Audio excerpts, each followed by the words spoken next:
We now have the valedictory session. We'll begin with rapporteur's presentation by Miss Alice and Sanchita from CUTS International. The other panelists for this session are Alan Asher, Chair, Fairer Future and Chair, Managing Consultant, Foundation for Effective Markets and Governance, Australia. Frederick Jenny, Chairman, OECD Competition Law and Policy Committee, who will be joining us virtually. Then we have Teresa Morera, Head, Competition and Consumer Policy Branch, Division on International Trade and Commodities. We also have Eleanor Fox, Walter J. Derenberg, Professor of Trade Regulation, New York University School of Law. He'll join us virtually. Then we have Sothi, Professor Nilai, University Malaysia and former commissioner. She will also join us virtually. We also have Augustine Head, AP Regulatory Law Practice and former member, Competition Commission of India. Mr. Tembinskosi, former chairperson, Competition Commission of South Africa. Alexei, Director, BRICS Competition Law and Policy Center. Thomas, Professor, Faculty of Law, University of Hong Kong. And Mr. Navneet Sharma, Director General, CUTS Institute for Regulation and Competition. Thank you. Thank you. So this is the last session, as you probably noticed from your program. What you might not have noticed is that so far we've had 50 presentations, and at the end of this session it'll be a bit over 60. So I think that tells us a couple of things. One, that the amount of information, the richness and depth of information will be rather hard for us to digest, or it would be if it weren't for the clever folks at CUTS who decided to ask two people to be there keenly taking some notes on some of the issues. And in a moment, I'm going to ask Alice to come up and give us just a quick rundown on some of the sessions. But just to put the context around what we're trying to do now is that with that vast amount of information, one could go home from the conference feeling as though, while wanting to get into issues in a lot more depth, there was a vast amount covered and that would be worthwhile in itself. But that's not the CUTS way of things. The CUTS way of things is also to look to the future, look to see how the information that's developed, the challenges and the opportunities that have come from the sharing, to project an agenda for the future, described in the program as chalking a way ahead. And that's what we want to do. We want to use this stellar panel here to help us to identify some clear points of action, to spot some critical issues, to look for short and medium-term issues, so that all of us can, for those areas in which we work or we're interested, can take those on board and take them with us to our future work, whether it's in multilateral agencies like the OECD or UNCTAD or others, regional bodies like ASEAN or COMESA or others, in our own agencies, in our research bodies, or in our enforcement work. There's so much here that we want to reuse, recycle, and further develop. And so even though we're all no doubt looking forward to a release from this room, if I can urge you to focus for the next 2 hours as we work through these things, and I guarantee that you'll be rewarded with takeaways that are put in a conceptually sharp way, and there'll be actionable points that come from it. So let me first call on Alice. Hello, distinguished guests, friends, ladies and gentlemen. As introduced by Arima and Alan, me and my colleague Sanchita has been given this responsibility of being the rapporteurs for the whole conference, 1.5 past day. However, I will not insult your intelligence by repeating like a parrot of whatever has been said, or trying to summarize the rich discussion that we have had so far. On the other hand, if I miss something out of these 50 plus presentations and speeches that have been said, please forgive me. 1.5 past day, we have gone through 6 sessions in total, starting with the inaugural and 5 substantive sessions. I think it's worthwhile to reiterate a little bit about why we started this and what set the scene for the discussion for the last 1.5 days. We all know that we are living in a time of multiple crises converging on us. Communicable disease, pandemic, armed conflicts, climate change and catastrophes, terrorism and geopolitical churning. All these against the backdrop of fast technological changes, digitization, and increasing market concentration.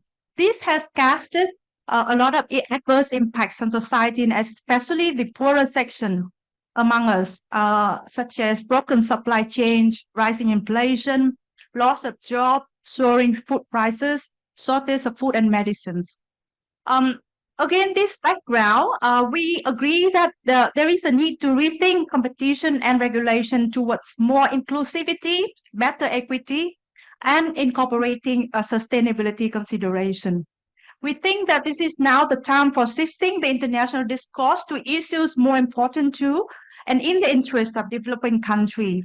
And we all agree that there is a continued role for competition agency to play in the future in the form of action that they can do.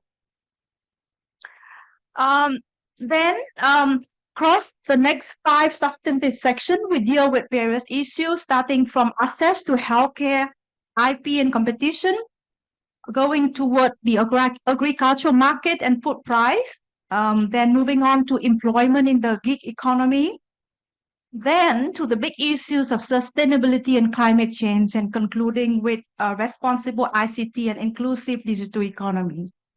I think we all have realized over the past 1.5 days that there are many challenges and issues that are facing us all. There are issues about new competition issue. There are issues about high concentrated market structures, how we are suffering from excessive pricing and other monopolistic behaviors of big businesses. So the solution or the action are in the hand of several stakeholders. To begin with, competition agency. We can have stronger competition law enforcement. We can think about broadening our merger regime, not confining ourselves within the national and regional context, but maybe moving on to the global level.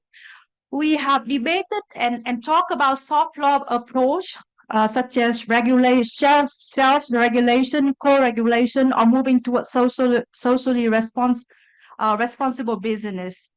Some of us have even suggested the return of the bringing back of industrial policy, bearing in mind that we should focus more on equity and redistribution aspect. And of course, there should be more reform of WTO rules and freer international trade. Let's not forget, amid this context, the plight of the gig worker and what we can do to protect their rights and interests. There should be exemption in our competition law for collective bargaining arrangement. At the same, we should be able to think differently and try to have a fresh approach on how we assess or interpret market power in the context of the digital of the platform economy. We could have more policy research. We have policy observatory and exchange of best practices. In the same time, we should also realize that there are limits to problems that could be solved using competition law. So let's not restrict ourselves and think more broadly toward labor law and labor standard, industrial policy, or even forward-looking regulation or third-party monitoring of all these policy and their implementation. There was talk about a renewed consumer welfare standard in competition enforcement to incorporate sustainability aspect. There were also discussion about how we should have better consumer protection awareness raising to protect the interests of both consumer as well as ethical and unfair businesses. And last but not least, looking forward, there would be more complex issues to come. Things like 6G, AI, cybersecurity, cyber war, etc. All these mean that we need to have better coordination between not only between all the stakeholder and between the competition authority and the regulator as well as other stakeholder. We should have more pro-competition rules for promoting competitive markets. And I think I end with that and hand over to my colleague Sanchita for some of her take of the proceeding. Thank you, Alice. And thank you, Alan, and congratulations to everybody for being here for 1.5 days. And let me tell you, it wasn't easy for us to note down all that were discussed and then try to summarize. So what we did was we had 2 different reports. We didn't try to consolidate, but what I'll do is I will just mention 3, 4 points, 4, 5 points from my notes, which are basically kind of summary of summaries. Alice, of course, she's much more hardworking and much more sincere, and so she has a nice presentation. I'm just going to speak from my notes. So we discussed what should be the goals of competition policy. We discussed things like should it be equity versus efficiency? From welfare, we should talk about well-being. We should think about cooperation, not just competition, and competition authority should have ex-ante approach rather than ex-post approach. And we talked about different types of cooperation. So, between developing countries on sectors such as pharma, agriculture, competition, generally competition matters, but also sustainability, digital, and as also between public authorities and private parties, and different governments. So different departments of government. So because we covered so much ground, so many issues. Basically, we have covered everybody, and I don't think anybody would deny that cooperation is really need of the hour. And there was also some points that what should be the role of the government. We heard that, in India, how regulated it was and government was in all the sectors. So the government should be enablers, facilitators, but also, there is a need to, be forward thinking, particularly because, we have so much changes that are, there are so many changes that are taking place, in terms of technology and sustainability considerations. We also talked about, ESG a little bit, ESG and ESG-like structures, need to widen or deepen ESG, bringing more considerations, possibly SDGs are not even capturing everything, so ESG is one tool that can be used. And in future, we have to watch out for several developments and see, what's happening. And then it's not an easy task for the regulators, for government authorities, but things are happening. So, for example, biologics, data science, algorithms, and 6G, sixth generation telecom, and other high technology, and platform economy. Things are changing very fast. And lastly, this was mentioned by Alice, of course, there should be capacity building and awareness generation among all stakeholders. And we also have to think about, how you can increase bargaining power of workers, gig workers in particular. Thank you. Well, and thank you very much, Sanchita. That was so. We're going to follow to a large extent the program that you have with just one small swap.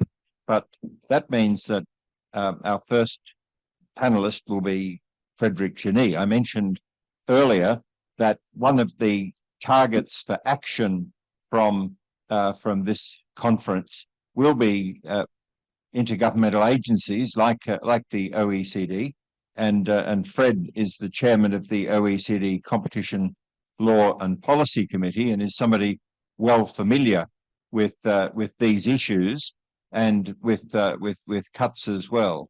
So I'm hoping that we have Fred there on the line. Are you there, Fred? I am there. Thank you very much. If I could invite you to give us some of your pithy insights and set us in a direction that might lead to some constructive research and actions in the future. And I rather hope that you can do that in 10 minutes. 10 minutes, okay. Thank you very much for having me in this really interesting conference, and I very much appreciated the summary which has been given by our rapporteur of the interesting contributions that have been heard since yesterday. My main point is to say that prioritizing socially sensitive sectors for competition is clearly, I would say, a consensus move, but it is part of a wider movement.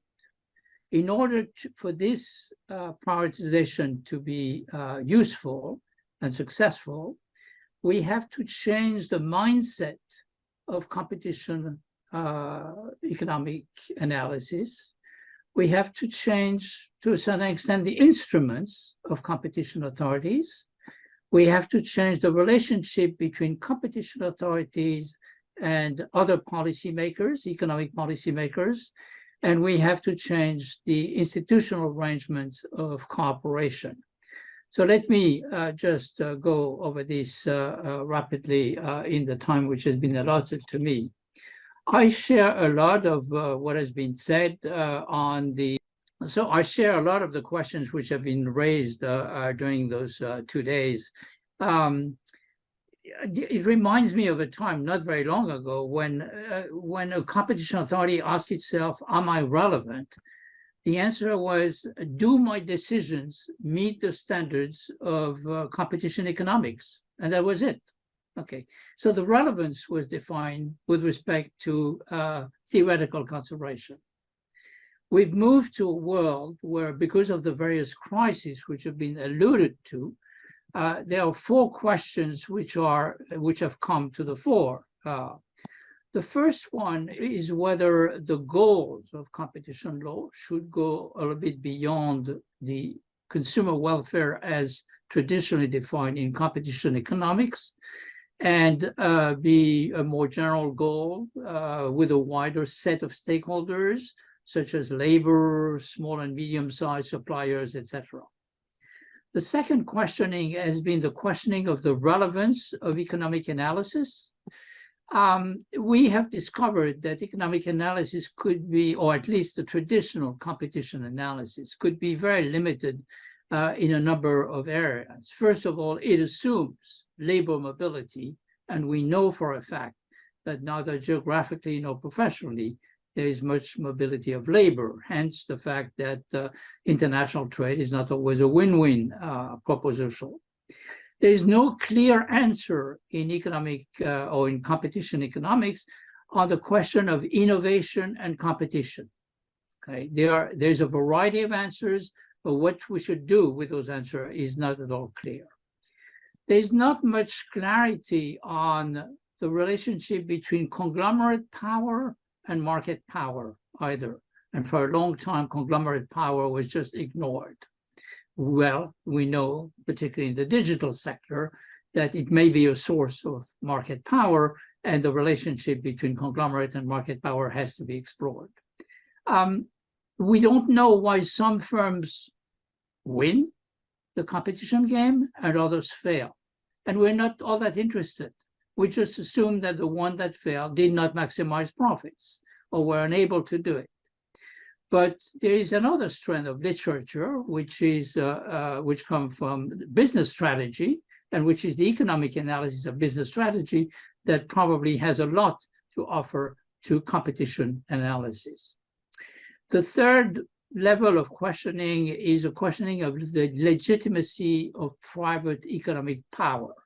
I think there is a general shift compared to the 1990s or the 1980s, where there was a very wide consensus on the fact that private economic power was more desirable than public power. Since then, we have seen other market failures or public policy issues that came to the fore, and that may require more leeway for governments or for competition authorities to intervene. And finally, there's been a question about the adequacy of our instrument, competition law enforcement. And in some areas, it seems to be very slow and very costly, really, to achieve what we would like. Okay, so if we move forward, what is the new antitrust mindset? Well, to go a little bit beyond the exercise of market power and possibly to explore issues which are linked to economic power, the relationship between market power and political power, for example, through access. Second, to go a little bit beyond the economic goal of maximizing consumer welfare, to enlarge the number of stakeholders in the competitive game. One of the noticeable things about competition economics is that it treats all consumers the same, irrespective of whether you're rich, educated, healthy, or poor, uneducated, and sick. You always play the same role, and competition economics doesn't make any distinction between those. Well, it just happened that the people who are uneducated, immobile, sick, etc., and generally fragile have less opportunities to benefit from competitive markets than others. And that therefore the competitive game, it does not distribute its benefit across all categories. So we want to include some notions of equality and inclusiveness in our analysis. We have to go beyond the short-term perspective, because we're faced with and the static perspective, because we're faced with digital sector that is technological revolution. So we have to consider innovation more often than we used to, and we have to consider both the resilience and the sustainability of our economies, which are long-term issues and not necessarily only short-term. Okay.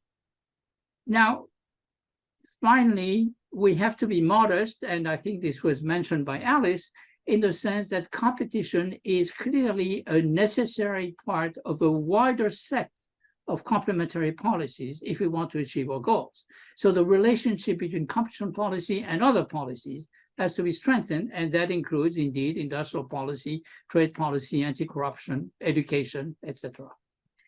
Now, the traditional instrument that we have at our disposal are the sanctions for antitrust violation or merger control, but there are two instruments that we've already started using: prioritization cases and advocacy.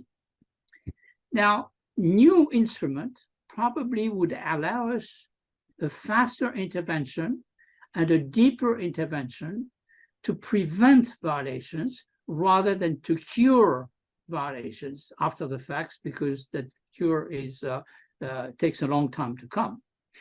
And we can see across the world that competition authorities are acquiring all those new tools: market investigation, interim measures, commitment decisions, the ability to produce codes of conduct.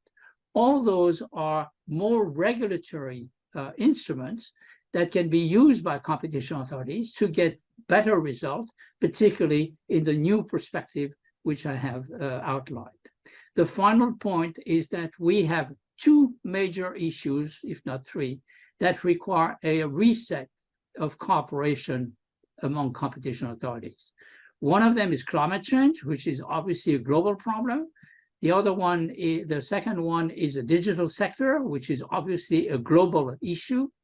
The third one is economic progress in general and growth. So we need to be less individualistic and to cooperate more, and in particular, to cooperate on the agenda of our enforcement agencies, which we haven't done in the past. We have cooperated on the solutions to our cases, but not much on the agenda. We need to tackle these issues at a global level, and for this, we need new tools of cooperation. That's what I wanted to say.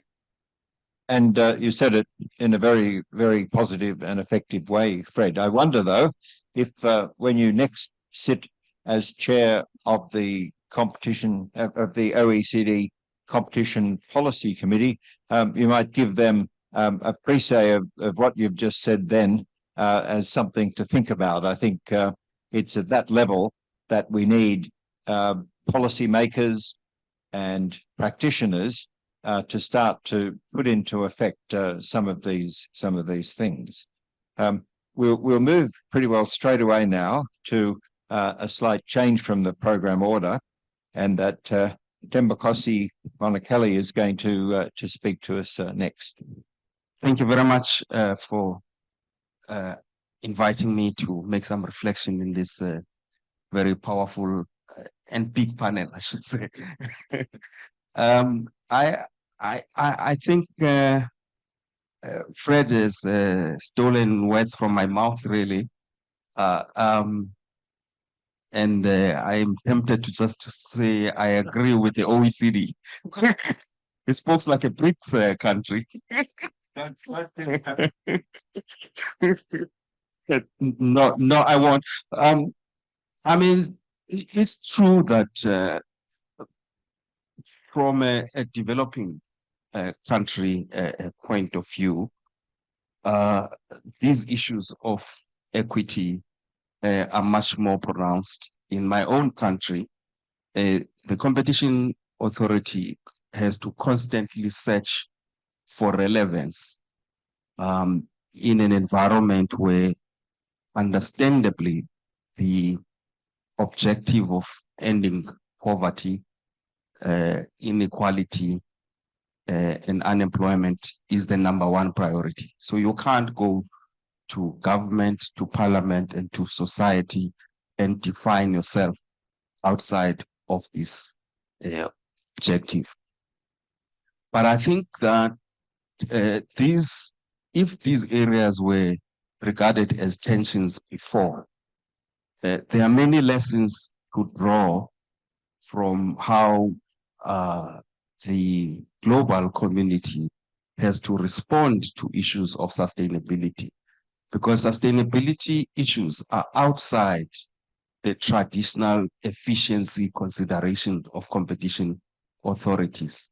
But we're seeing increasingly consensus that if we ignore this, we would ignore it at our own peril. It's a societal challenge that even the purists of purists cannot ignore. So I think that that gives us a lot of lessons about, you know, the capacity of competition thinkers to grapple with these crises that Fred spoke about. The second issue is that I know that he's spoken about the digital economy and platforms, a topic that we covered also in the past 2 days here. The only thing I want to say about this is it seems to me that developing countries need to define an agenda in this area. It's still very undefined. And I think the ex-ante regulation does present some lessons for us, but we cannot afford to leave this area in a vacuum. After all, these are global markets and they affect consumers everywhere. I think thirdly, we have to revisit the issue around food and agriculture. It's an area that's also hugely impacted by technology and innovation that requires that we relook at these markets. And I think that I did say in the panel that I think, Alexei, we probably need to revisit the food value chains study that was done in 2017. I think that it might be a little outdated, but it is still most relevant today, in my view. Of course, there are new issues around food. We have to get our competition agencies to be able to respond in time, and in time is my emphasis, to issues of inflation. Inflation is not a very stable thing. You know, it's there for a certain period of time. And if you are going to respond to it after 12 months, that response often will be irrelevant. So I agree that we probably need to redesign our tools.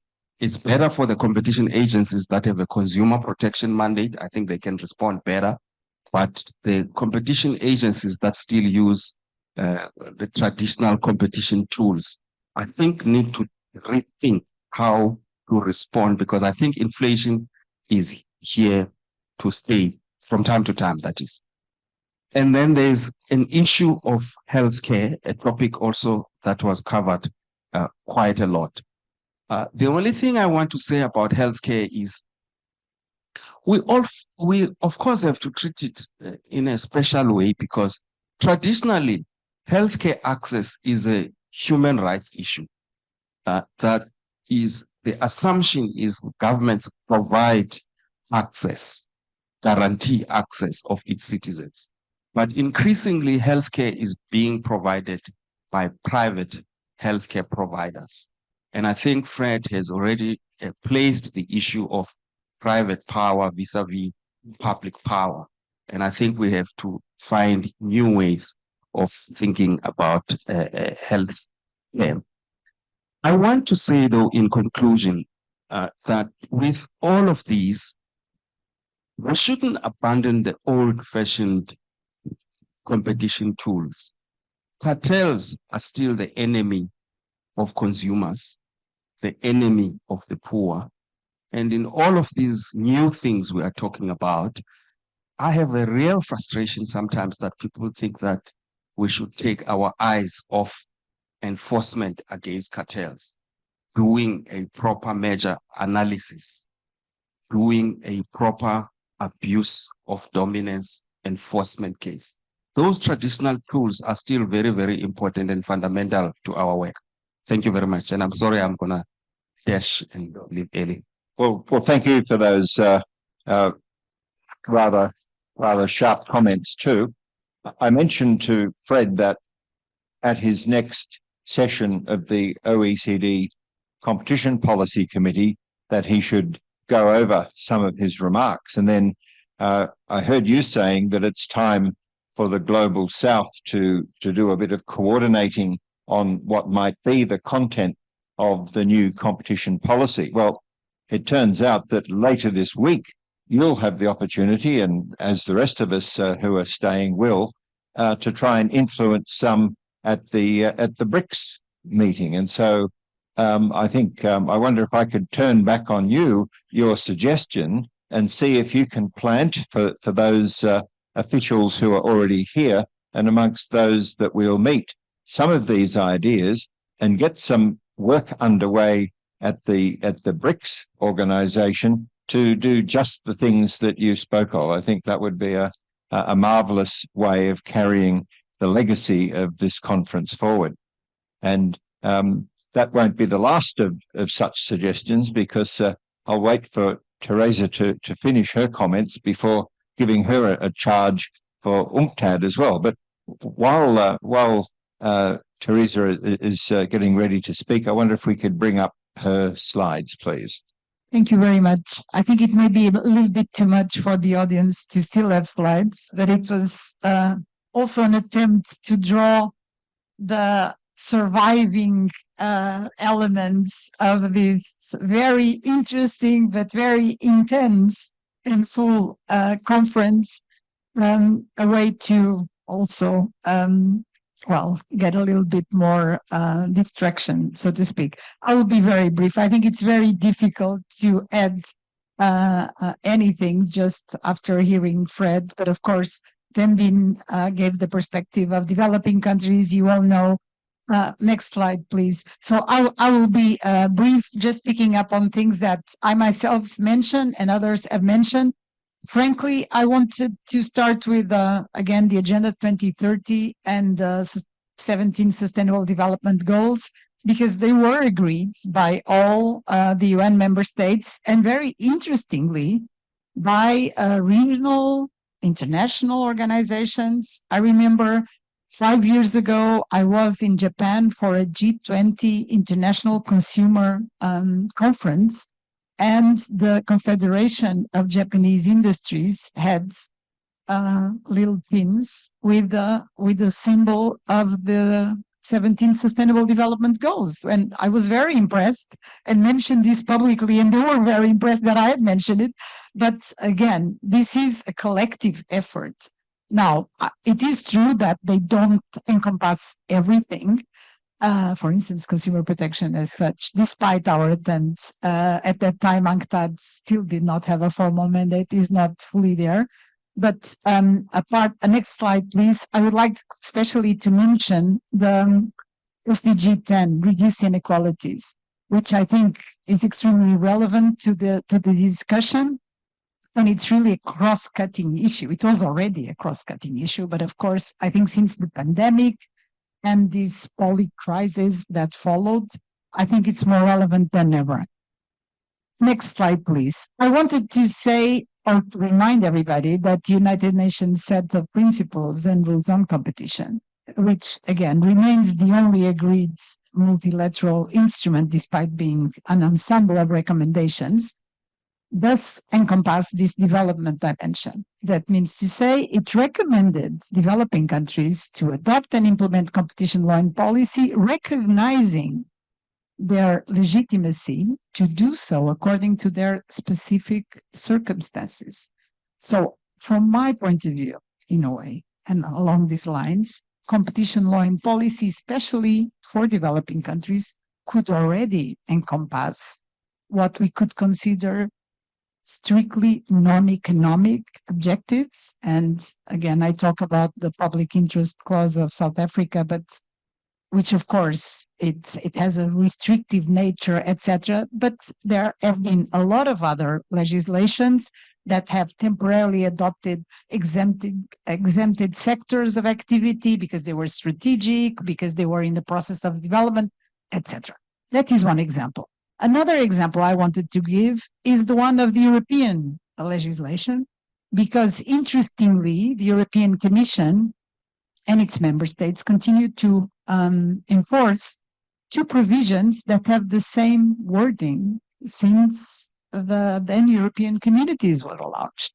And this has allowed the European Commission and its member states very much influence, and that can also apply these provisions directly, to really grasp changes, evolutions of the economic context. Okay, then you can tell me about the Digital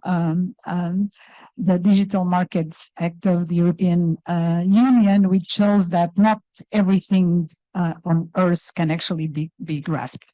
But this is to make the point that in any case, from my point of view, competition law and policy already had this capacity, so to speak. Of course, it will depend on the priorities of competition authorities, and Fred mentioned prioritization, but I think that was already there. Next slide, please. I just wanted a little bit already as a suggestion to offer that not only competition law and policy has spread across the world. Of course, I could say that the UN played a very important role, and I do believe so before my time in UNCTAD, as most of you will know. But of course, the OECD, the World Bank, even the IMF now talking a lot about competition these days, regional organizations, academia, bilateral cooperation. Next slide, please.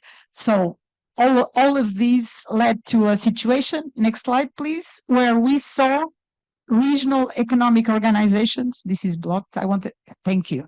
We have seen the proliferation of competition as a regional important issue for organizations that gather developing countries. And I think this is extremely interesting, Alan, because this really provides fora for discussion of also how to implement and the road ahead, since UNCTAD has 195 countries, and it is very, very difficult, of course, to discuss with countries, to consult, hence regional groupings. And through regional economic organizations, I think there is a fantastic way of small and young and less resourced and less experienced competition authorities to be able not only to learn, but also to jointly discuss and launch actions, initiatives, issue recommendations, etc.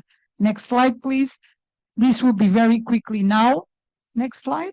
In any case, it's about the global challenges, which encompass a little bit what was already mentioned by several, by all panels. So digital markets, sustainability, something that only Fred mentioned a little bit, and I do believe it's something that. Next slide, please. This is just our pledge for regional cooperation at every level. Next slide, when possible. But I was talking about cross-border enforcement cooperation. And I think this is extremely relevant both for digital markets as for the sustainability challenges. But frankly, even to harness the polity crisis, because what we heard about food, what we heard about energy, these are very common challenges, of course, not necessarily with a specific same impact in all areas of the world, but still common challenges because these all happen at the same time. Next slide, please. So I wanted to mention this, and regarding developing countries, also important challenges that were touched upon these 2 days. So the rise of state intervention in the economy that started with the pandemic, that went on due to the polity crisis, but which really requires that fantastic advisory role of competition authorities to be more enhanced than ever, to ensure that there will be an end of the crisis. And when the crises end or are phasing out, there will be pro-competitive solutions and not just a sort of crystallization of nationalization of key companies or interventions to rescue strategic enterprises, this type of situation that we have seen actually in developed countries. So let alone developing countries. And also issues such as the weight of state-owned enterprises. Next slide, please. Could you just now pass them? Thank you. So the weight of state-owned enterprises, competitive neutrality, which I think is extremely relevant for developing countries and frankly, to middle-income countries within the broad range of developing countries. And of course, sectors such as healthcare that were already mentioned here. Please go on. Thank you. I think we're very easily next. I think you can get to the really final slide. I wanted to say that from our point of view and picking up exactly, we're on some issues that I mentioned that UNCTAD has recommended and suggested. Some were already mentioned both by Fred and Tembin. These elements. So as I said, this need for an holistic approach. I think there is a role definitely for competition law and policy in what regards all these challenges, even those that are not immediately driven by strict economic reasons. What I think is that there is a plethora of other public policies that need to be used in conjunction. And we should not necessarily think that everything should be conferred or resolved by competition authorities or through competition law and policy.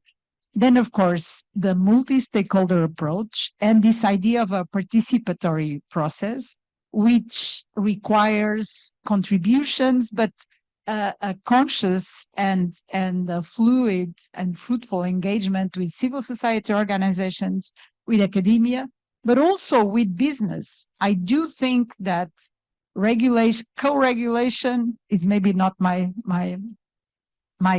pet issue, but I'm a big believer in self-regulation because I've seen in the consumer protection side how this has been very helpful to promote a more friendly consumer culture, and that is extremely important. And I want to say, because somebody mentioned this today, UNCTAD does work on the voluntary sustainability standards, and it is amazing to see developing countries, companies in Asia, in Africa, in Latin America, really adhering to these principles. This is a contribution to promote sustainability. It's not just through competition law and policy. And because I think I'm taking too long. So the importance, of course, of collaboration and cooperation within jurisdictions and between, of course, all stakeholders. And I think that there should be, frankly, and here you'll ask me, why don't you do this yourself? I mean, or your organization? I think international organizations and regional organizations should have more leadership in proposing solutions that are appropriate, global solutions for global challenges, as we say. UNCTAD has the benefit of offering the largest platform, so we welcome others, and I commit ourselves to that work. Thank you. So you've saved me the task of committing you to it. But what I will say is that I think one of the greatest policy failures during the whole period of globalization was the failure of international consumer protection and competition agencies to finally get together, to cooperate on information sharing, on cross-border investigations, enforcement. We've seen 25 years of largely uncontrolled international activity. The OECD, of course, and International Competition Network have done a lot of work, but so much of that has been about streamlining procedures and not all that much about more effective enforcement. So I think one of the takeaway messages, and that while it's not for the Secretariat of UNCTAD to tell members what to do, but I do hope that in inviting people to the IGEs next year, you might encourage them to focus on some of those issues and perhaps to give a bit of an account of how they might be approaching some of these issues that we've been describing here. But delighted in your presentation, Teresa, as we will be to hear from Eleanor Fox, who is online, I'm sure, and we'd invite her for a 10-minute intervention as well. So are you there, Eleanor? Yes, I am here. Thank you very much. Thank you so much for inviting me to this really very comprehensive, important program. And I also have to draw a lot from my colleagues on the panel, because I do agree with your perspectives. I would like to make the following contribution. I think we are in a crisis in antitrust, and I think the developed world has let antitrust down. And many of the things that I'm going to say, which I think need to be done for the developing world, the developed world can learn from. And having put it in that context, let me just start with certain limits of US antitrust law, US being one of the two biggest models in the world and very influential, for example, in ICN. Some of the limits of the US law that should absolutely not be replicated and should be overturned in developing countries, but also should feed back to the developed world. So number one, US antitrust law has no distributive values in it. It is allocative. It is not distributive. Number two, it does not recognize excessive pricing as a violation.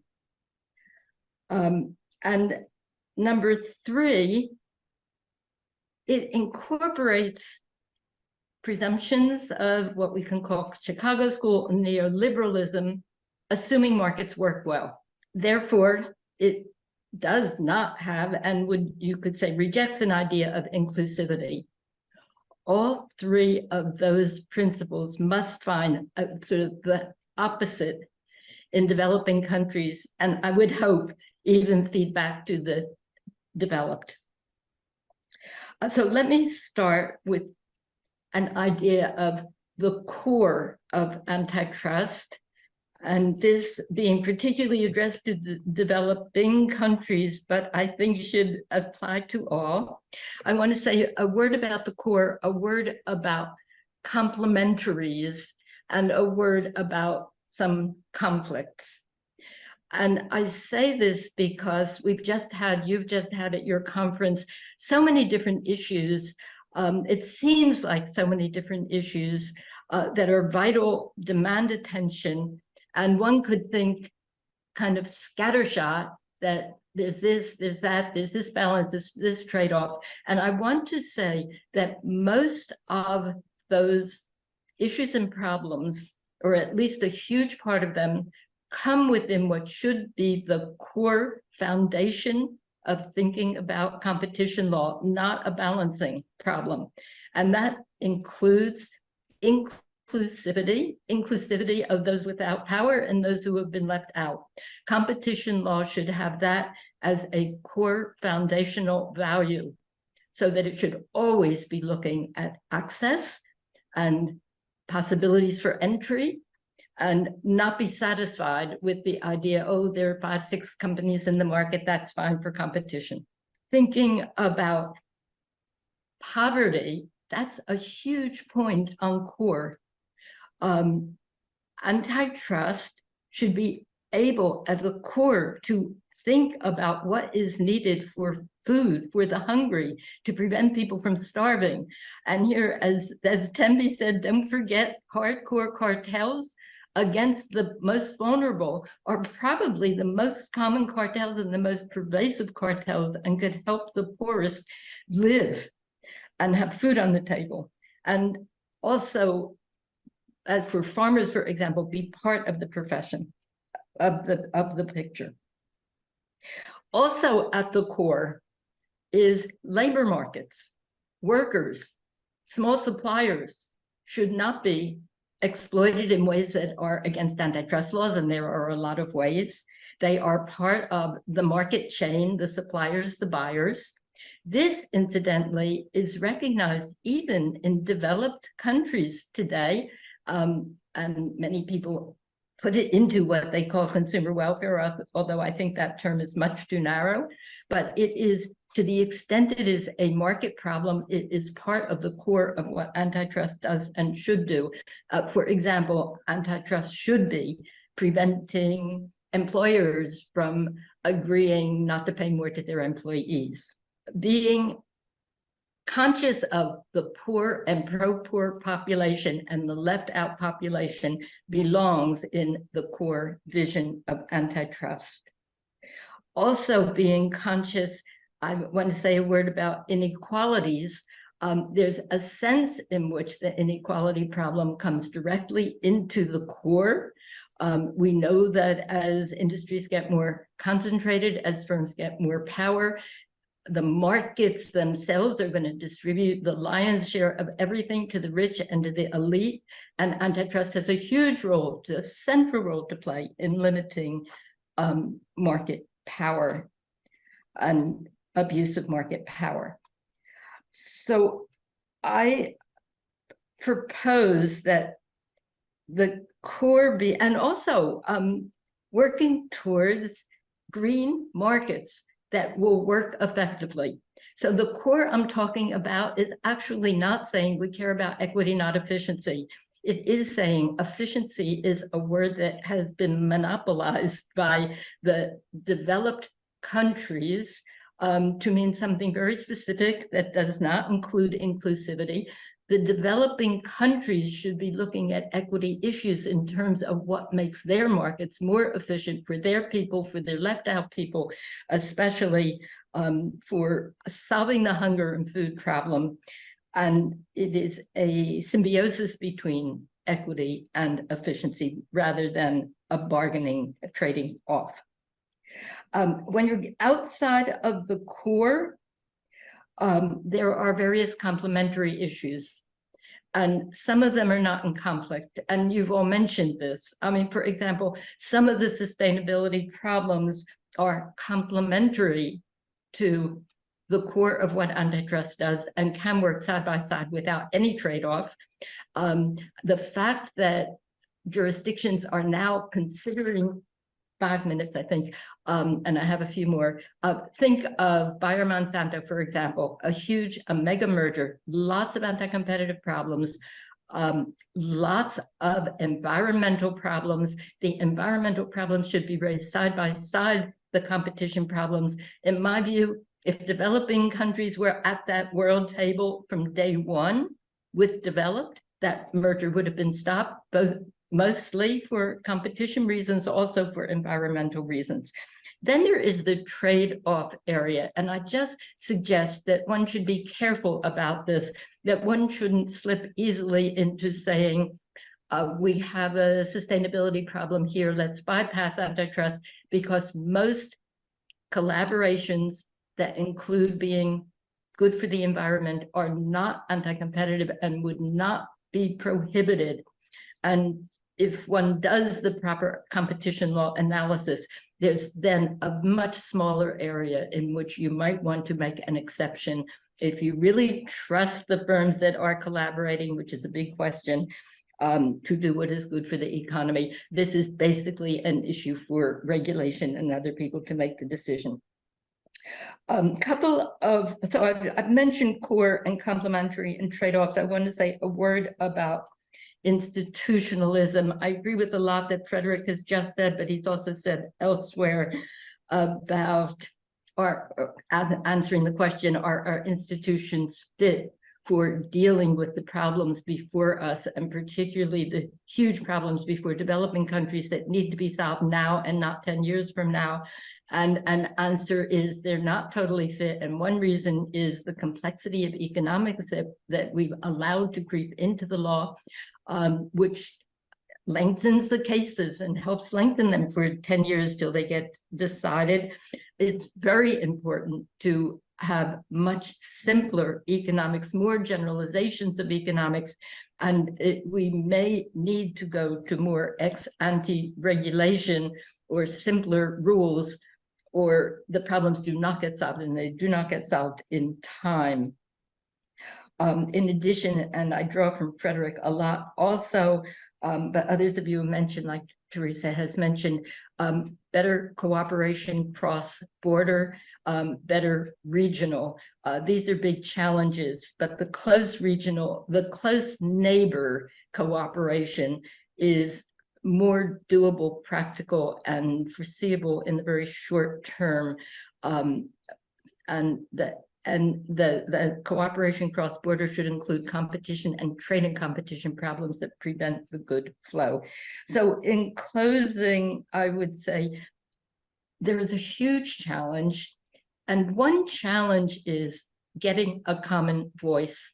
For developing countries, for example, to have a common voice and to stand up to some very restrictive sort of pro-neoliberal impulses of the West, unless there is one way, almost one way, of putting together the issues, talking about what needs to be done on inclusivity, pro-poor, for example, there will not be as much traction.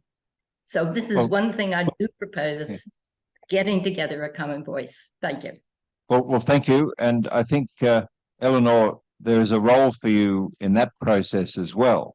And I'm foreseeing your next book about these very things. I think you would be an ideally placed person to, with that academic rigor that you bring to this matter, to try and help us group some of these issues, the ones that you called core and others, and that I hope you'll consider, if not an actual book, then perhaps a longer form essay that might be used as for thought leadership around the competition community. So thank you very much indeed for that. And we move now to another virtual participant, virtual only in this conference. Sothi Ratchagan is in other respects completely real and not virtual. So I'd like to invite Sothi to give us his 10 minutes of erudition. Thank you, Alan. First of all, let me congratulate the organizing team for putting together another excellent conference.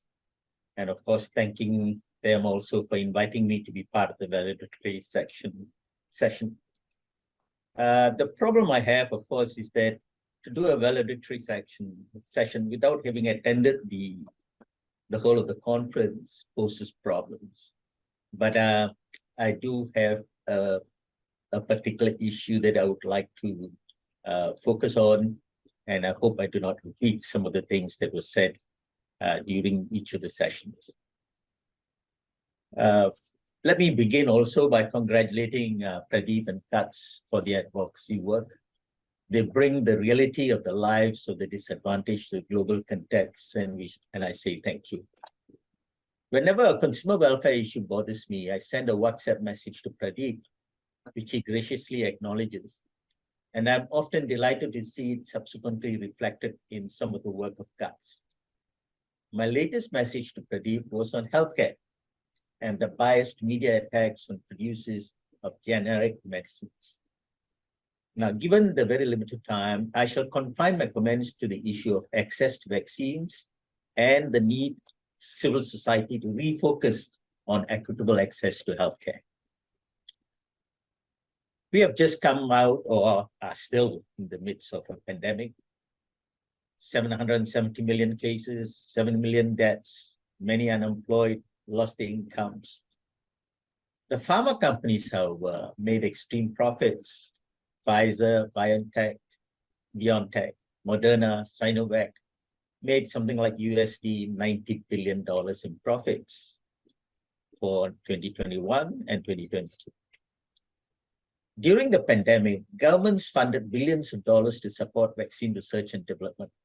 7 vaccine producers are reported to have received at least USD 5.8 billion in public funding.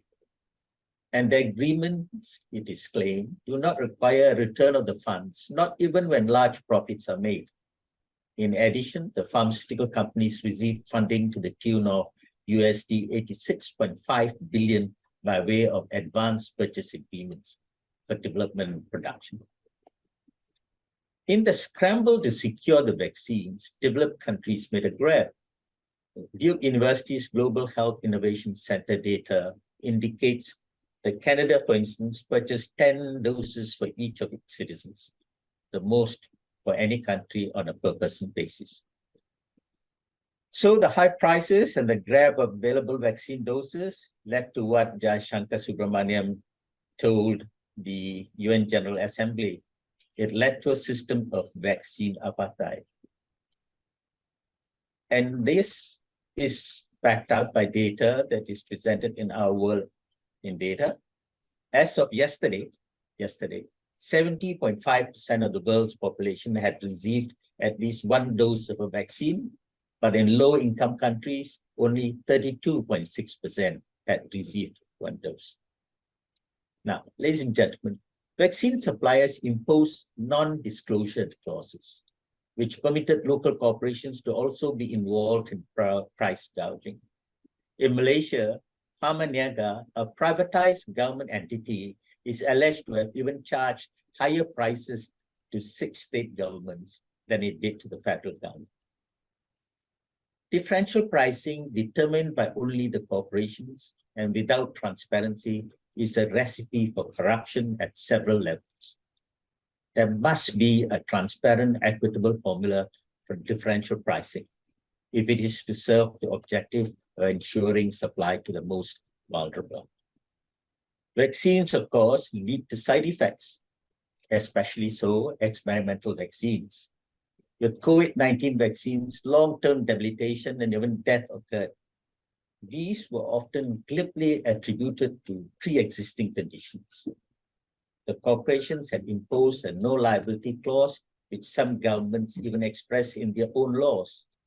Those affected, therefore, have had to rely on the public health system, and where this is not available, have had to fend for themselves. In 2020, of course, India and South Africa co-sponsored TRIPS waiver proposal. But this proposal did not gain WTO consensus because many developed countries opposed it.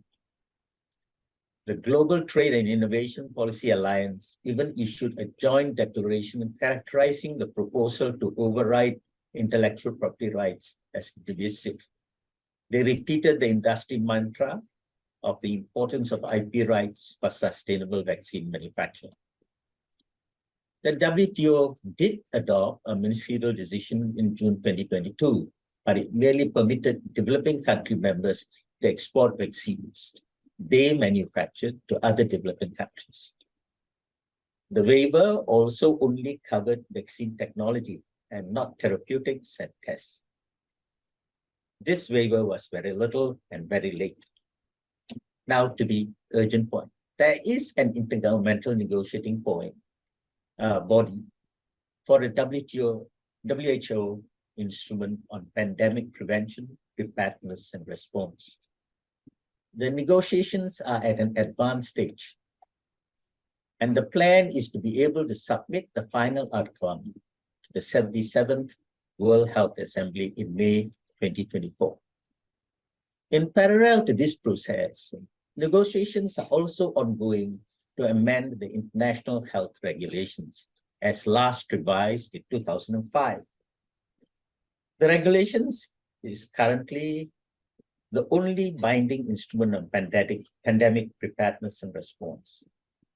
And it does not regulate the development and distribution of medical products necessary to address pandemics. The working group undertaking this negotiation is also aimed to conclude by 2024.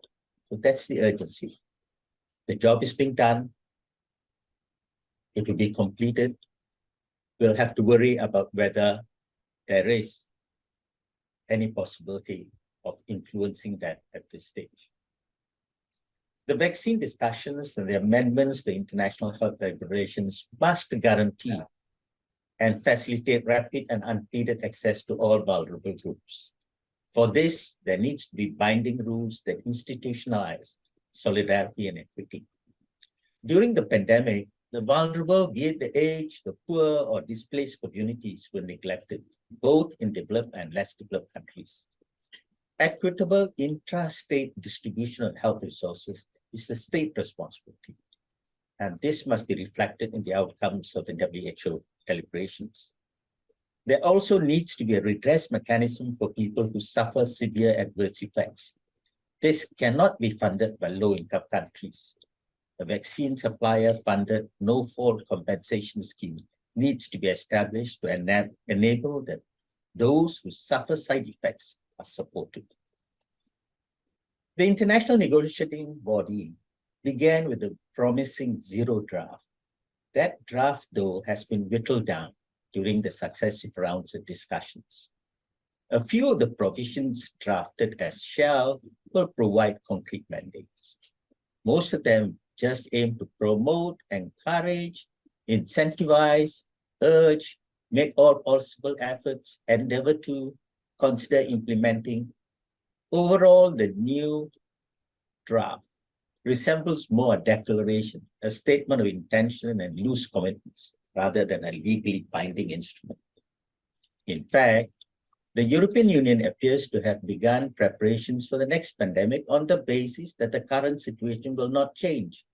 On 30th June 2023, the European Union's Health Emergency Preparedness and Response Authority announced that it had reached a framework contract with 4 contractors, including Pfizer, for mRNA vaccines to guarantee a fast response to future health crises.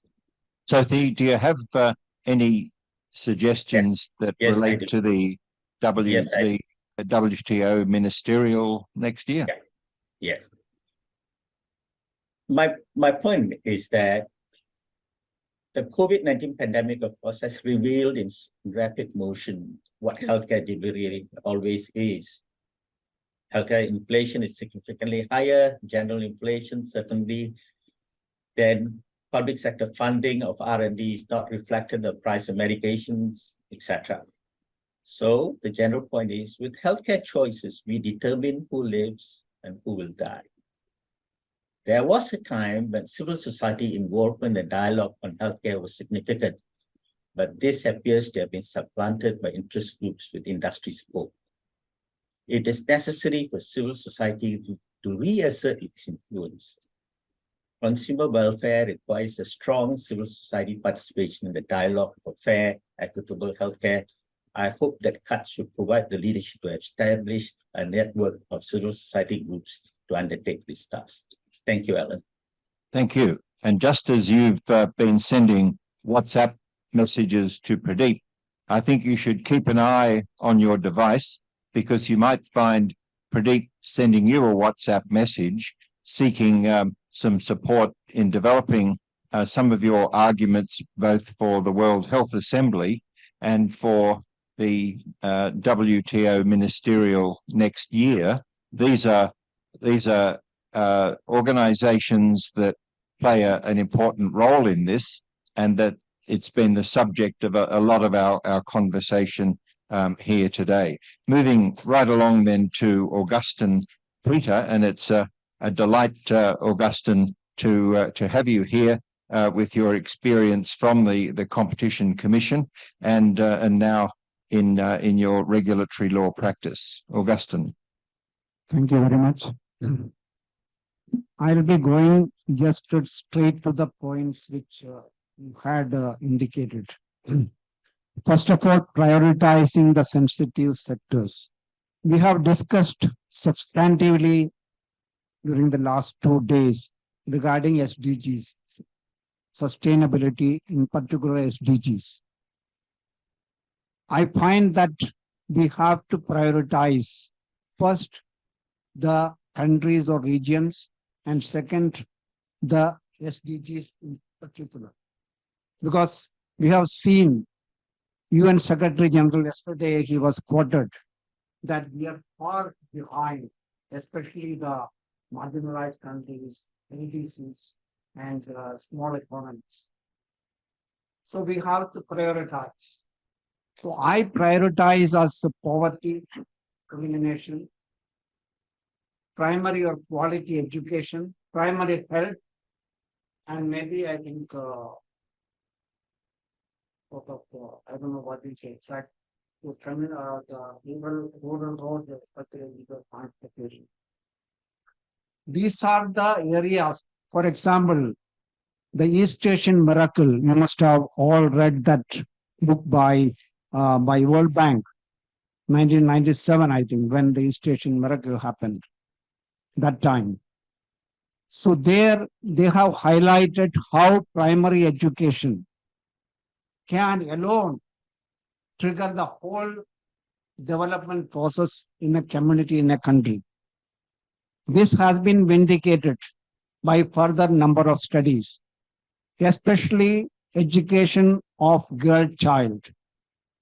When a girl in a family gets educated, the whole family gets educated.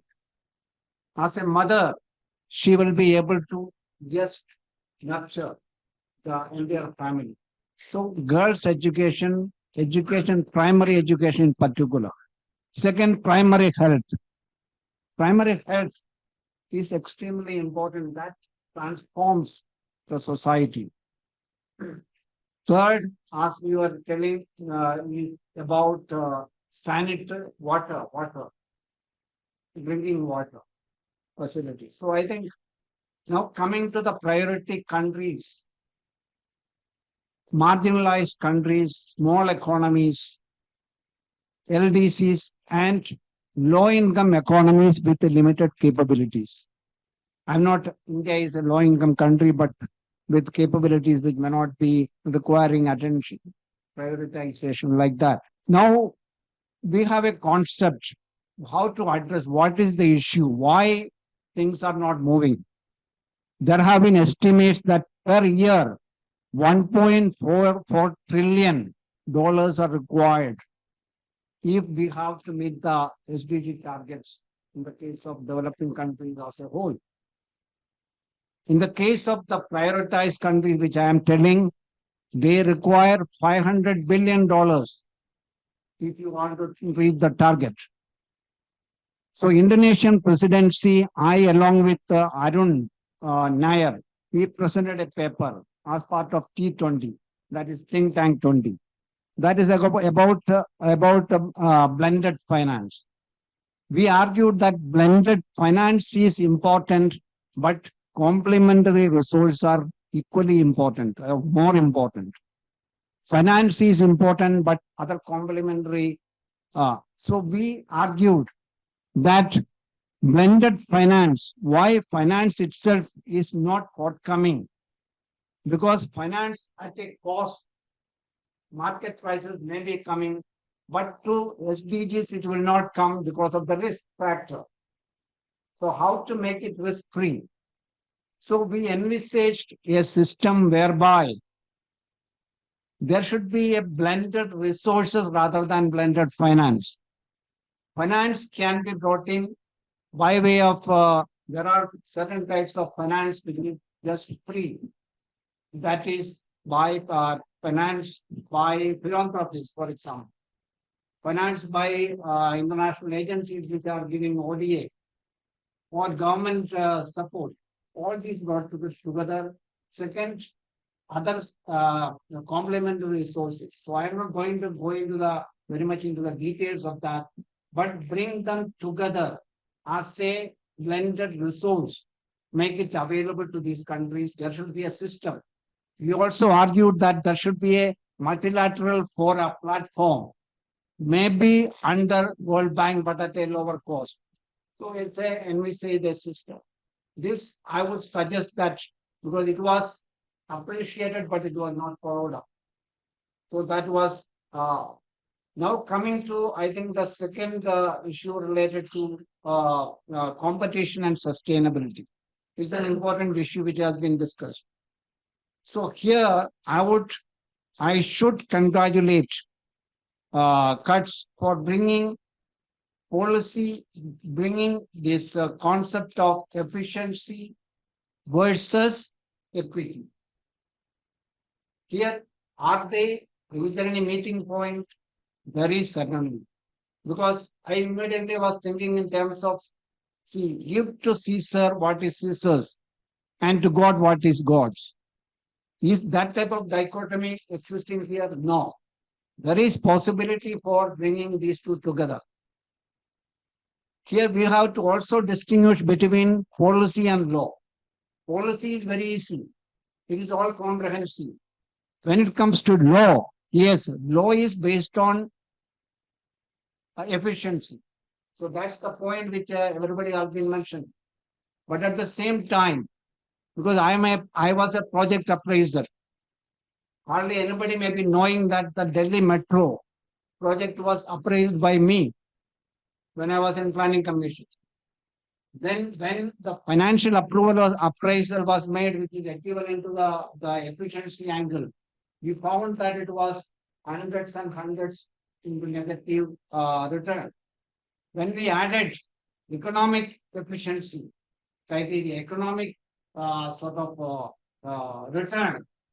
then it came closer to becoming viable. When we added social benefits, it came even to the point of workable. So it was approved by the government, and it's now you see the Delhi Metro, which is off. So this type of issue can be built into the area of competition as well. Because in European law, I think 101 clause 3, and here in India, that is section 3.3 proviso, talks about efficiency enhancing cooperation or joint venture. which then how do you measure efficiency? We have to bring that type of a system into place so that efficiency can be measured, as well as you bring in the benefits accruing to the consumers in a different way. For example, public goods, I think we have already indicated in during the discussion. But at the same time, while bringing in equity, are you going to kill efficiency? That should not happen. The more you give birth to the child should not disappear. So the issue is how to balance. That requires that there should be well defined, because I think in the case of COMESA, it was indicated that yes, the discretion is to the Competition Commission members. That is disastrous.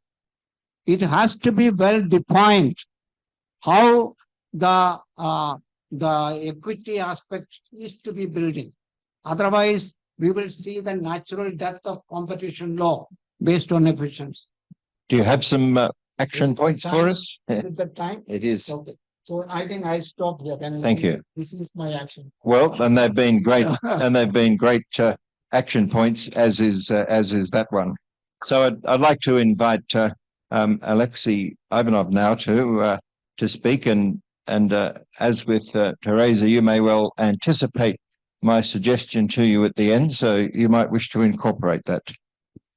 So I think it's a very important actually task to avoid the death of competition law, either natural or by some sort of accident. And as Eleanor was saying, that in the developed countries they failed to avoid this, and to a certain extent it did disappear kind of from real actual political toolkit which countries operate to deal with this poly crisis and other social issues. So maybe developing countries which relatively recently took this tool, whatever analogy could be used, like sword, or better, some sort of more advanced technological device, and using this tool to solve the social problems and economic problems of really high magnitude and enormous urgency and pressure. And I think we have everything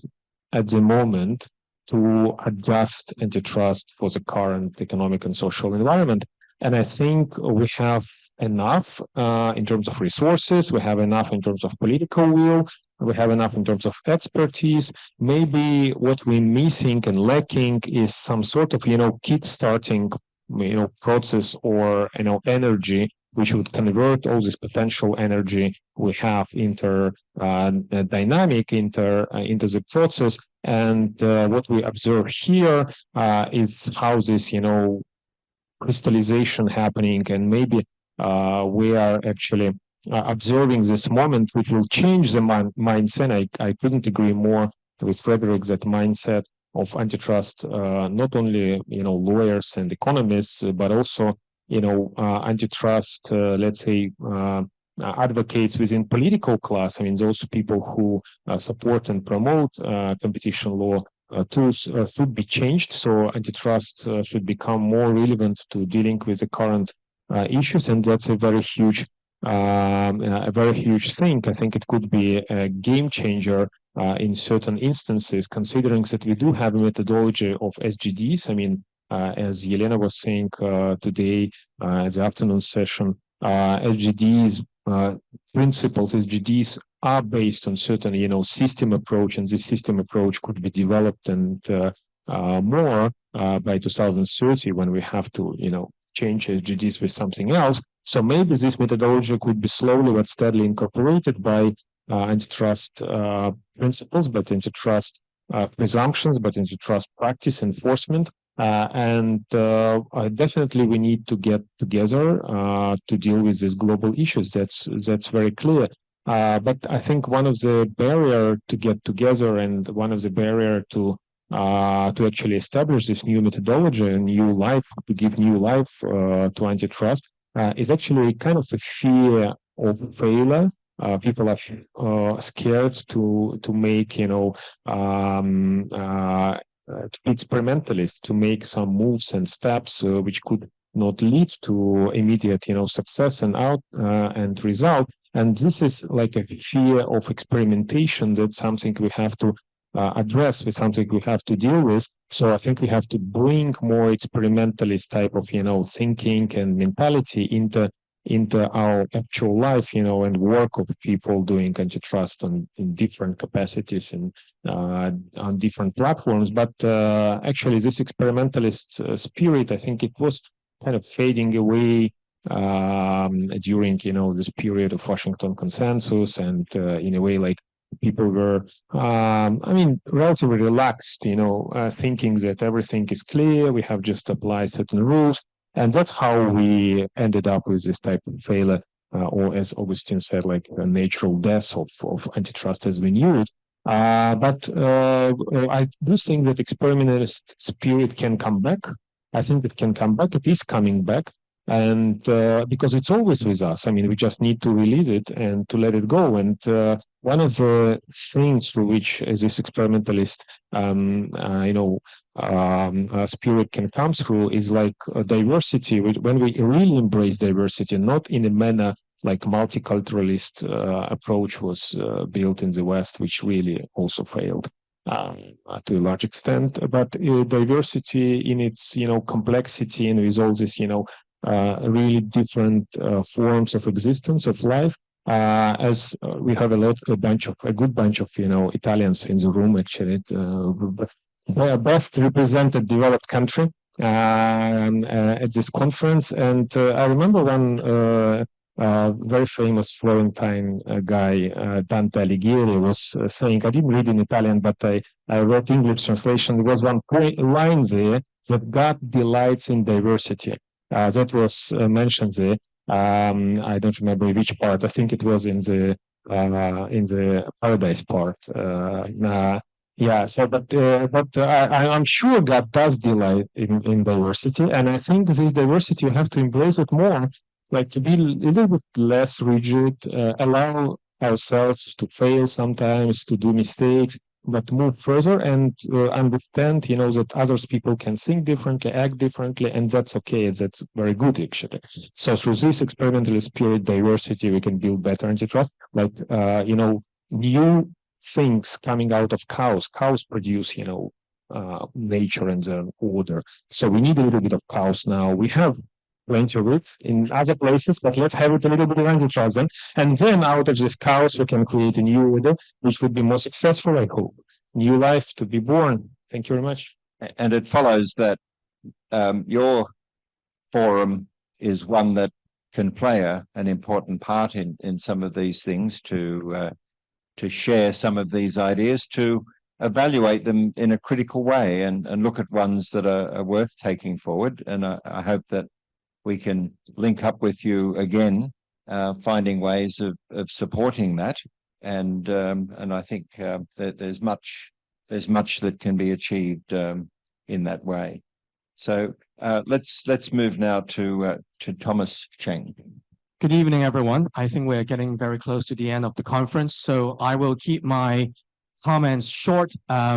First, because you've already heard me earlier, and secondly, because we have such an esteemed panel with Frederick and Eleanor and Teresa. I think we should save some time to hear from them instead. So every party has a party pooper. So I'm going to be the party pooper here, but not as much of a party pooper as, say, the Joker in Batman, because first of all, I'm not as good an actor as Joaquin Phoenix, and secondly, my message is not as subversive as his.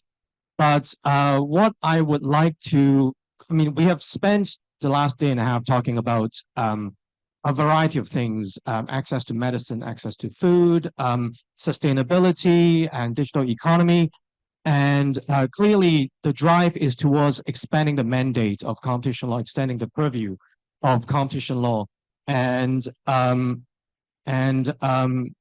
clearly, the direction is towards a multi-purpose view of competition law. And I think the debate between whether competition law should only be about a single purpose of consumer welfare, economic efficiency, or whether it should encompass a variety of objectives. I think we probably have already won that debate, at least outside of the US. I think there are still a few people who would argue that antitrust law should only be concerned with economic efficiency and consumer welfare. And I think we deserve a pat on the shoulders on ourselves, because I remember when I started in academia about 15, 20 years ago, when you go to a conference and say competition law should at least consider fairness, you'd be probably laughed off the stage and no one would invite you to any conference again. And at least in the global north and in America in particular. But I think that is no longer true. And I think we've all accepted that competition law can and should consider more than economic efficiency, consumer welfare, and a number of other objectives. And but I would like to ask for, I guess, a bit of modesty. And I think also a focus on implementation. Because I think it is very easy for us to say, oh, competition law should do this, competition law should do that, but how? And I think we don't often go deeply enough into the implementation part to have a concrete roadmap as to how we are going to do it. And I mean, there are easy, low-hanging fruits, such as prioritization. I think no one would disagree that we should prioritize access to food, access to medicine, and as Eleanor mentioned earlier, poverty, inclusivity. These are clearly laudable objectives that no one can argue against. And prioritization is one way to achieve it, and no one can argue against in a developing country that we should prioritize sectors that have impact on poverty reduction. As Tenbin mentioned earlier, I don't think in any developing country you can practice competition law without a focus on that. But when we talk about concrete cases, how do we juggle between different objectives? Whenever people talk about, oh, we should pursue multiple objectives in competition law, my question, the question that comes up in my mind always is, so what do we do when the objectives conflict? We can think of the relationship between competition and a different objective, a non-economic objective, if you want to call it that, say sustainability, for example. We can conceptualize the relationship between competition and sustainability in the following way. And here I wish I prepared a PowerPoint, but I have not. In terms of, you can think of it as plus and minus. So that in two scenarios, competition and sustainability point in the same direction. So you could have a business practice that is both anti-competitive and environmentally destructive, or at least environmentally disadvantageous. So under both competition and environmental law, or at least sustainability, we would object to that and we would prohibit that. That's fine, no conflict.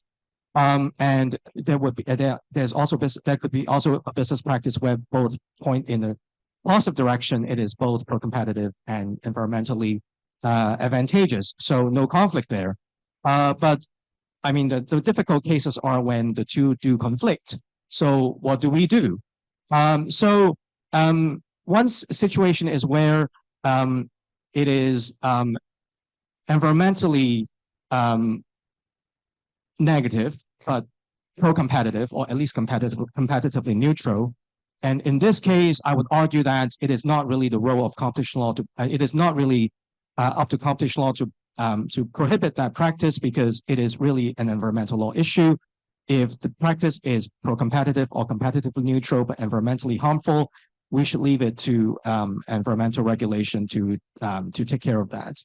And I think the truly difficult scenario is when it is anti-competitive, but it has environmental benefits. How do we do that? How do we, we talk about balancing, and the paradigmatic example of balancing is the rule of reason under the US antitrust. And a lot of you may also know that in reality, balancing is rarely done by US judges, because how do you balance? I mean, even in the context of pro-competitive benefits and anti-competitive effects, the balancing is hard enough.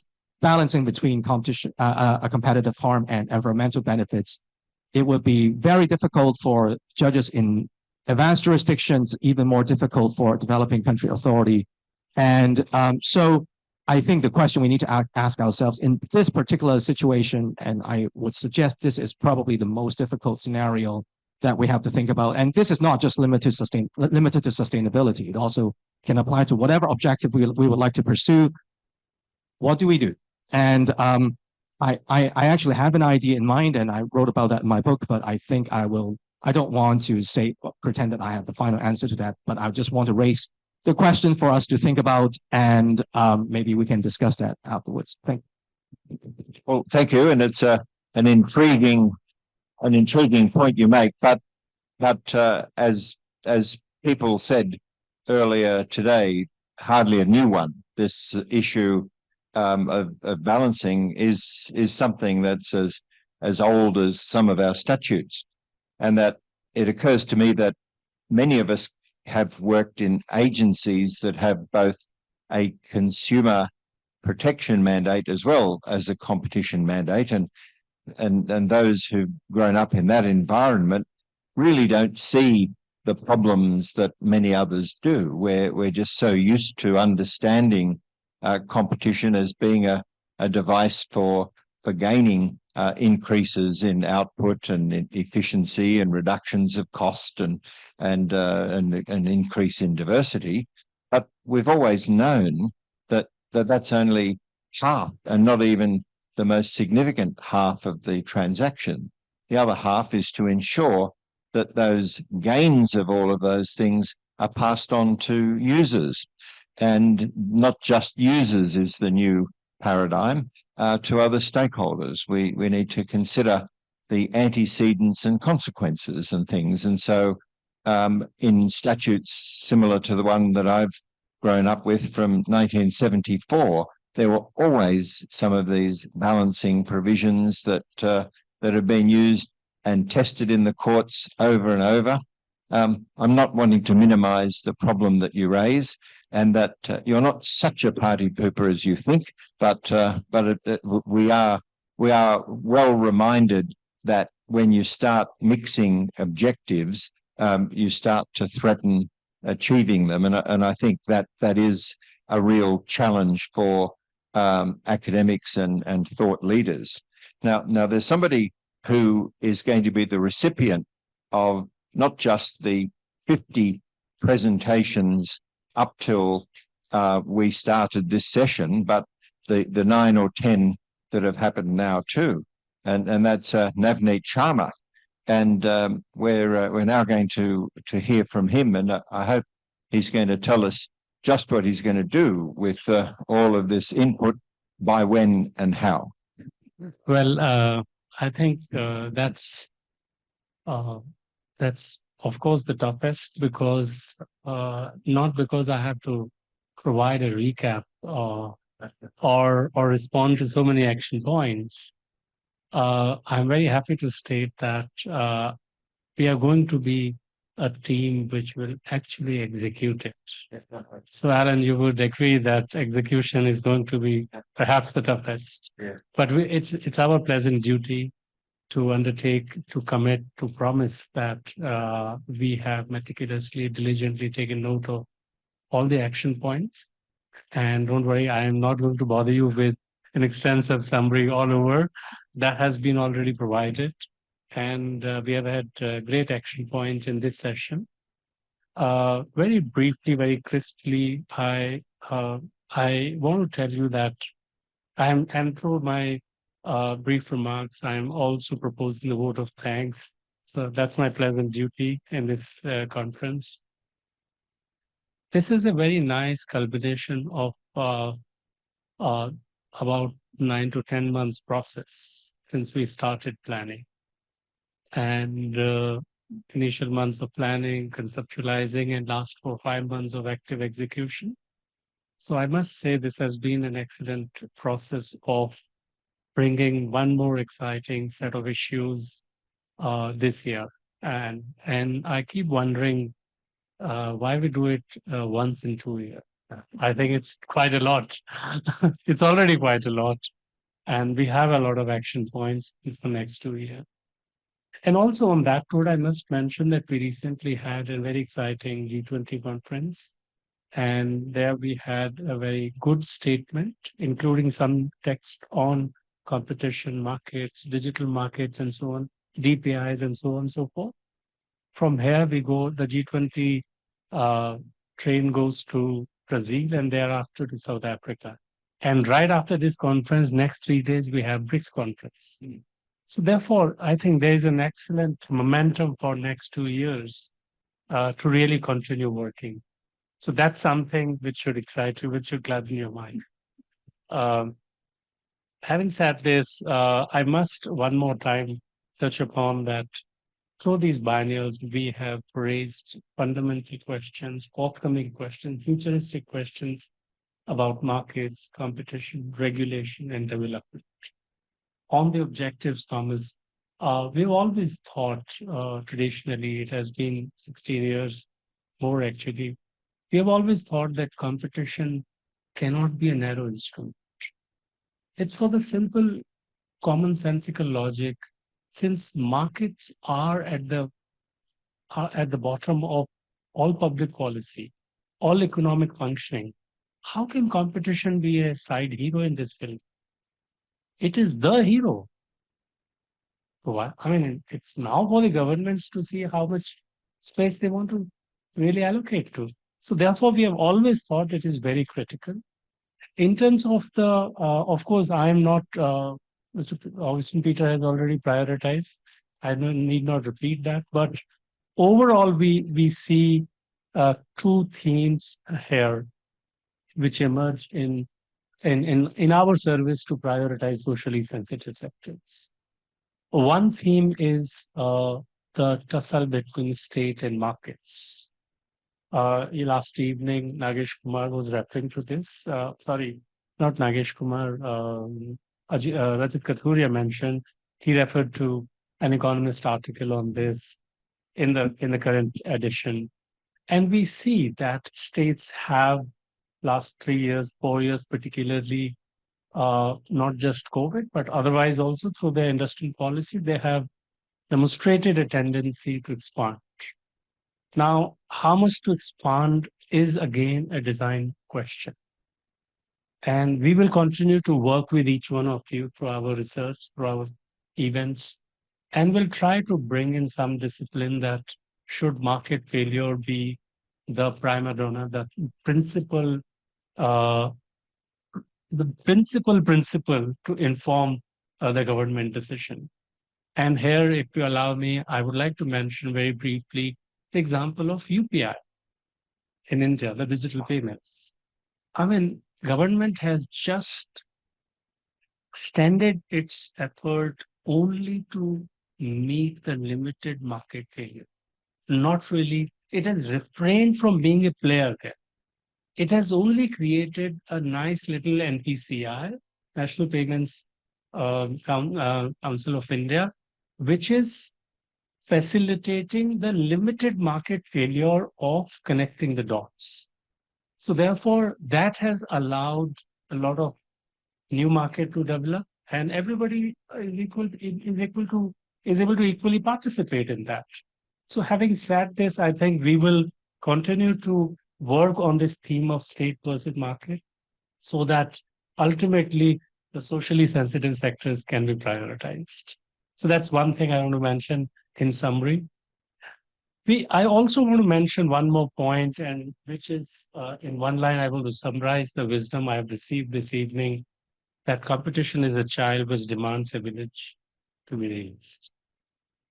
If you allow this small little analogy, I would like to mention that, of course, competition authorities are important, no doubt. They enforce the law. But let's also not forget that the other government departments who work in order to create new markets, who create different set of rules and regulations and variety of things, Mr. Peter Augustine just mentioned about his experience at Planning Commission, that how he made an unviable project viable. Isn't it a work of competition policy? So therefore, all of the government departments also contribute very, very directly to competition policy. And I think this is an unfinished agenda, not just in India, elsewhere, but I think more work is needed so that competition can become market failure, competition, and proportionate, non-discriminate, and transparent policy action can take birth here at this juncture. So these are two substantive points which I take back as summary. And of course, one of the critical themes here, which we have always kept as a touchstone, is to keep our balance. Our CUTS biennials have kept this balance forever, always. So we have had industry speaking, regulators, government, researchers, lawyers, economists, international agencies, intergovernmental organizations. We have kept this balance, and we promise that we will keep it going forward. And therefore, that should raise your hope even further that we truly mean that we're going to follow it up on all the action points. Because this balance is our USP, and we wish to maintain it. And lastly, in terms of placing on record our sincere thanks, we have had competition. I'm not going to list all of them, don't worry.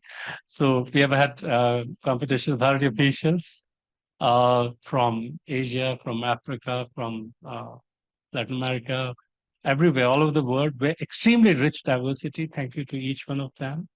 And of course, intergovernmental organization, our partners, UNCTAD, OECD, EUI, BRICS Center, and a large number of panels. You just counted the number. So therefore, I think it's a very, very collaborative effort where so many people come together to deliberate and structure the problem and provide solutions for us on a menu. I think it's a great service for each one of you, and our most sincere thanks to each one of you for having taken the trouble to travel and engage with the agenda and provide us extremely enriching insights, greatly valued. And all of this, let me also mention that by virtue of the virtual format and its broadcast on YouTube, it's going to remain there forever. So therefore, I hope all of you see the value of your hard work. It is a great value, which is going to inform not only the people who have directly participated, but thousands of individuals who are going to take these conversations into classrooms, into research labs, and everywhere. So there's a great value there. And lastly, I must mention that there's a great team, CUTS and CIRC team, under the leadership of Pradeep. And there's a good team which has, I want to mention that there is an extremely great deal of hard work done by or the team, particularly Ujjwal, who has led the effort here, and there's so many other members. And I want to recognize the hard work of all of them to make it happen. And with this, thank you very much, and we look forward to the next biennial. Well, thank you for that. We haven't quite finished yet. We do need, though, at precisely or before 7 p.m. to vacate this room as it's being reconfigured for another event. But I am conscious that we've given you now another series of presentations, and that we do have time if there are some precise questions that people would like to direct to any of the panel members, and that if not, then I'll invite each of the panelists to a maximum 1 minute final comment. But first, is there anybody who'd like to direct a specific short question to one of the panelists? Or is everybody exhausted from that process? In which case, perhaps in reverse order then, I'll just invite final closing remarks. And Navneet, you can be first if you wish to say anything. No, I think. No, okay. Well, in fact, then I will just say that despite the consensus about competition law and policy, and let's say in the current framework, so a competition law and policy looking forward, considering other goals and working in a more collaborative manner, we do believe that the dissemination and exchange of knowledge is extremely important worldwide. But I wanted to mention that developing countries need to draft their own agenda according to their priorities, to their interests, to their needs. Thank you. I think actually that I think it wasn't Spinoza. I'm keep as you said, a minute of erudition, whatever. Yes, so I think he said something like this. It's very difficult. It's very easy to go into some sort of conflict, war, and stuff, and very difficult to build all form of peace, because peace can take 1,000 faces, something like this. That was quite pathetic phrase, but I think it's very true. And when you do something constructive and how do you say positive, socially important and developing something, it takes a lot of effort, and it could take million of forms. But when we go into destruction and kind of primitive form of life, it normally takes one form of war and destruction. So I think we can learn how to build all this small but fragile but worlds of living, and that's a very important task for all of us. And I hope that would be one of the takeaways of this gathering today, yesterday, and hope tomorrow and the day after. Thank you. Yeah, it was a very useful 2 days. I have learned a lot. At the same time, we would like to hope that governments and competition authorities all over the world will open up competition law to the realities which we are facing, basically social realities, environmental realities. It is happening, but I think there is more urgency required. I can't think of a quote by Spinoza, so I think I'm going to pass, and I have nothing more to add anyway. Thank you. Thank you. Well, thank you. And if Frederick is still on the line, we'd invite just a closing remark if you'd wish. I'm still on the line, and I was ready to engage in a discussion with Thomas about his dilemma. I just want to point out one thing. When you think about sustainability, let's think about what happened in California about 2 or 3 years ago, where 4 automobile manufacturers decided to provide highly, clean cars. And they were accused by the Justice Department, which opened an investigation of maybe having collaborated to increase the price of cars, which could have been anti-competitive. Well, if you change the time focus of your analysis, you get a very different reading, because maybe they concluded to lower the cost of transportation in California, which would be both pro-competitive and pro-efficiency. So I think that before we get into the complication that you have mentioned of having to choose between efficiency and other public interests, we should reflect on whether our short-term perspective is always justified, or whether we should have a longer-term analysis, particularly when we're thinking about cumulative effects, such as in the case of sustainability. So I think we do have to reflect, and maybe the problem is easier than the one that you described. Thank you for that. And Eleanor, if you're still on the line, I wonder if we might hear from you. Yes, so for my closing, I would like to remind us of a line and concept that Pradeep Mehta has made for so many years, and that is making markets work for people. The people are not the 1%. That is what we are trying to do. That is the core, incidentally, that would sort of keep us on the track of making markets work, but for the people. Thanks. And thank you. And Sophie, Thank you, Alan. Can you hear me now? we can. Okay.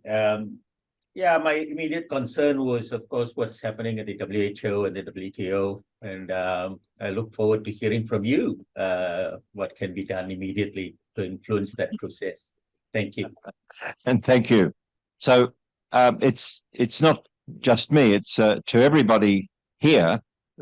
And Pradeep will speak in a moment. But just a message for everyone. You might think that the conference is coming to an end. You've heard those things and you're heading off. But that's not so.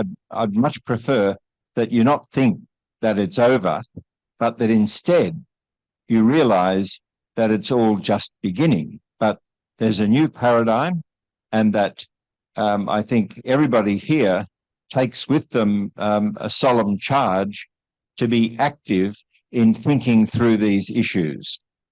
Some of them we may end up discarding as impractical, or ones which in the end aren't going to actually make the world a better place. But I'd urge everyone as we leave this room to remember those dreadful figures that Teresa and others gave us, that only 14% of the SDGs are on target. That's a very tragic picture from what is so recently the most contemporary statement by the world's governments about what they thought was important. And there's not a single one of those where there isn't a dimension of consumer protection and competition policy that can be applied. And so I think we should take the charge of our conversations, the honor that we've had of being present and participating in these conversations. We started with a poly crisis.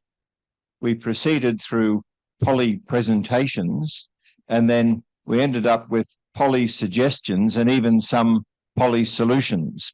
And so I think that these are things that we should regard as being a responsibility that we have in our own context to take some action. Now, I think, Pradeep, you wanted to say a word? I wanted to thank Elena. Thank you for reminding the people as to what we've been doing since our inception in 1983. And competition policy was certainly a driver of the establishment of CUTS. And the good old Monopolies and Restricted Trade Practices Act. Having said that, the point is that may I request all of you to please go through the welcome speech which I made, where I've tried to capture all the nuances of competition policy rather than competition law, gone beyond competition law, in the sense that there are a lot of things which have to be dealt with to a policy approach, which Teresa has also pointed out, and which Mohammed from Egypt also spoke about, the kind of change which I see happening in Egypt. That is the kind of change that we would like to see happening with other competition authorities as well. They start dealing with policy distortion. Secondly, and importantly, is reiterating what Elena said, we have always focused on value for people. In fact, our motto has always been value for people and not value for money. And we draw a distinction between the Western concept and the concept which is important for the developing world, particularly. We still have poverty is a very big issue. It continues to remain a big issue. Poverty, disenfranchisement,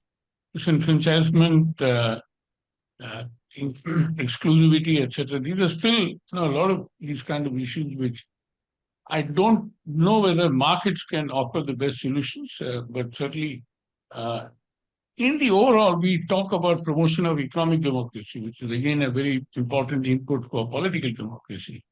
So I think that is a message which I would like to leave. And secondly, and then to conclude on a process issue, this is the first conference with which I was not engaged very, very little, if at all. And I would like to congratulate my colleagues, Navneet, Ujjwal, and the others who've done an excellent job. I'm glad that what I've been able to teach all of you. I can see the fruition, which as a teacher gives me a greater pleasure, and particularly also to salute my two mentors on the screen, Eleanor and Fred. Yeah, a salute to you for this event, and I wish you were here in person. But anyway, and Eleanor also, we were all hoping that you were here in person. But having said that, next time, I think the next biennial. Thank you very much. And thank you, Alan, for this excellent moderation. What I've seen, the way you've done it. And again, let me also mention the other team, Palashka, Arima, Ashik, all the Swiftish, Akshay, Vijay, Ramsaran. And these are all young colleagues who've been working behind the back and also facing my eye from time to time. So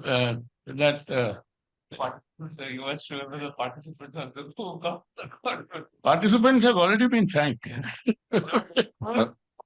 I must interrupt you, Pradeep, as we need to leave. Yeah, I'm concluding. Thank you very much. And thank you, Pradeep.